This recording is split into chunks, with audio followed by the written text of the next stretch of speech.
مولا علی شیر خدا رضی اللہ تعالیٰ عنہ فرمایا کرتے دو ہی تو بندے ہیں جو رب کے رستے میں کسی شے کی پرواہ نہیں کرتے۔ حضور کون سے؟ فرمایا ایک ابو ذر غفاری ہے اور دوسرے علی المرتضیٰ ہے۔ مولا علی فرمایا کرتے یہ نا مسلمانوں میں سے چوتھے یا پانچویں مسلمان ہیں۔ شروع سے ایک سلیم الطبع آدمی، کچھ لوگ طبعاً بڑے نفیس ہوتے ہیں، طبعاً ہی اللہ کی طرف سے شروع سے ہی ان کا جو قبیلہ تھا بنو غفار وہ راہزنی کرتا تھا، لوگوں کو لوٹ لیتا تھا۔ شروع میں یہ کام کیا لیکن جب کچھ لوگوں کی چیخیں کانوں میں گئیں تو چھوڑ دیا، فرمایا نہیں یار طبیعت نہیں مانتے۔ اور نبی پاک کا کلمہ پڑھنے سے پہلے ہی بتوں کی پوجا چھوڑ کے رب کی عبادت شروع کر دی۔ لوگ پوچھا کرتے تھے آپ عبادت تو کرتے تھے پر منہ کدھر کرتے تھے؟ فرماتے تھے جدھر وہ کرا لیتا تھا کر لیتے تھے۔ کسی نے انہیں بتایا کہ مکے میں ایک شخص ہیں جنہوں نے اعلان نبوت کیا ہے، آپ کی طرح کی باتیں کرتے ہیں۔ انہوں نے اپنے بھائی کو بھیجا، ان کا نام انیس تھا، پتہ کر کے واپس آئے، بھائی کہنے لگے ابو ذر ان کا نام جندب ہے، اصل میں ذر ان کے بیٹے کا نام ہے اور کنیت سے زیادہ معروف ہیں، ابو ذر غفاری کہلاتے ہیں۔ فرماتے ہیں کہ بھائی نے آ کے بتایا کہ وہ نیکی کا حکم دیتے ہیں، برے کاموں سے منع کرتے ہیں، صلہ رحمی کا پیغام دیتے ہیں، لیکن لوگ سارے مخالف ہیں۔ یہ چیز بھی بڑی کاؤنٹ ہوتی ہے، اسے نہ کاؤنٹ کیا کریں۔ لوگوں کی ترجیحات بدلتی ہیں، صبح کچھ دوپہر کچھ شام کچھ، اسے نہ کاؤنٹ کریں۔ انہوں نے اس بات کو کاؤنٹ کر کے بتایا کہ لوگ ان کے جو ہیں نا وہ مخالف ہیں سارے۔ تو حضرت ابو ذر غفاری کہنے لگے مجھے تسلی نہیں ہوئی، میں خود جا کے پتہ کروں گا۔ کہتے ہیں مکہ شریف آیا تو کسی ایسے آدمی سے پوچھ بیٹھا، میں تو کچھ اور سمجھا تھا، وہ کچھ اور نکلا۔ مکے والوں نے بڑا مارا۔ مکے پہنچ کے پہلی جو چیز ملی وہ مار کھانے کی تھی۔ اب میں ڈرتے کسی سے پوچھتا ہی نہ، بھوک بھی بڑی تھی، رہنے کو جگہ نہیں تھی، حرم شریف میں لیٹا رہتا تھا۔ میرے نصیب دیکھو مجھے ایک شخص نے نا آ کے ہلایا، کہنے لگے اگر مناسب سمجھیں تو میں آپ کو دیکھ رہا ہوں کافی دیر سے، آپ کوئی پردیسی ہیں، آپ کا اپنا مہمان نہ بنا لوں؟ تو میں نے کہا آپ کا کیا نام ہے؟ کہنے لگے میرا نام ہے علی ابن ابی طالب۔ کہتے ہیں مولا کائنات گھر لے گئے، کھانا بھی کھلایا، جگہ بھی دی، سونے کو خدمت بھی کی، لیکن چونکہ میں تو پہلے ایک سے پوچھ کے مار کھا بیٹھا تھا، میں نے پوچھا نہیں میں کدھر آیا ہوں۔ رات رہے، اگلی رات بھی رہے، لیکن میں نے بتایا نہیں میں کس کام آیا ہوں۔ حضرت ابو ذر غفاری رضی اللہ تعالیٰ عنہ کہتے ہیں خود ہی مولا علی نے پوچھا بتا سکتے ہو کیسے آئے ہو؟ میں نے کہا رات رکھ لو گے؟ فرمایا بڑا کشادہ سینہ دیا رب نے مجھے، تو بات تو کر۔ کہنے لگے یار میں تو محمد مصطفیٰ کی زیارت کرنے آیا صلی اللہ تعالی علیہ وسلم۔ یہ بے نیاز لوگوں میں سے ہیں حضرت سیدنا ابو ذر غفاری، میں حضور کی زیارت کے لیے ہوں۔ حضرت علی کہنے لگے سویرے لے چلوں گا۔ انسان بزدل نہیں ہوتا، ہر انسان بزدل نہیں ہوتا، اور بلا وجہ ٹکراؤ کی پالیسی بنا لینا یہ بھی سیانے لوگوں کا کام نہیں۔ حکمت کے تقاضوں کے مطابق چلنا یہ بھی دلیر لوگوں کا ہی کام ہوتا ہے۔ حضرت مولا علی کہنے لگے صبح لے کے چلوں گا پر حالات ٹھیک نہیں، شرارتی لوگ ہر جگہ ہوتے ہیں، اگر کوئی شرارتیوں کا ٹولہ ملا نا جو کھڑا ہوگا جاسوسی کرنے کے لیے کہ حضور کی طرف کون کون جا رہا ہے، تو میں نیچے جھکوں گا جوتے کا تسمہ ٹھیک کرنے کے لیے، لیکن آپ نے نہیں کھڑے ہونا، آپ نے چلتے رہنا ہے تاکہ کسی کو شک نہ ہو۔ کہتے ہیں اس ترتیب سے حضرت علی مجھے لے کے گئے، میں حضور کی بارگاہ میں پہنچا۔ مولا علی کہتے ہیں بڑے بڑے لوگ سوال کرتے تھے پر یہ شروع سے سلیم الطبع تھے، مجھے کہہ لینے دینا، انہوں نے ماننا ہوتا ہے وہ لمبے سوال کرتے ہی نہیں۔ مان جو لیا تو لمبے سوالوں کی ضرورت ہی کوئی نہیں۔ کہتے ہیں لوگ بڑے بڑے سوال کرتے تھے پر ابو ذر نے 2-3 باتیں ہی پوچھی اور آگے جا کے کہنے لگے حضور ہاتھ بڑھائیں مجھے کلمہ پڑھائیں۔ نبی پاک صلی اللہ علیہ وسلم نے کلمہ پڑھایا، فرمایا باہر جا کے نا ابھی ذکر کرنا کہ تم مسلمان ہو گیا، یہ ماریں گے۔ عرض کی حضور انہیں مارنے دے، میں آیا بھی مار کھانے گے، انہیں مارنے دے نا۔ پڑا فلک کو کبھی دل جلوں سے کام نہیں، داغ دلوی نے کہا تھا پڑا فلک کو کبھی دل جلوں سے کام نہیں، اور جلا کے راکھ نہ کر دوں تو داغ نام نہیں۔ ماری تو کھانے آئے ہیں، مارنے دے، کرنے دے زہر جتنا لگانا ہے لگانے دے۔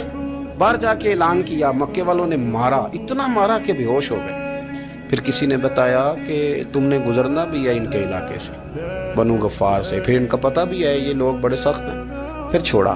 تبن بڑے جلالی تھے، زاہد مزاج تھے، فرماتے تھے کہ جو تمہاری ضرورت سے زیادہ ہے وہ سارا صدقہ کرو۔ کنز کے معاملے میں ان کا رویہ یہ تھا،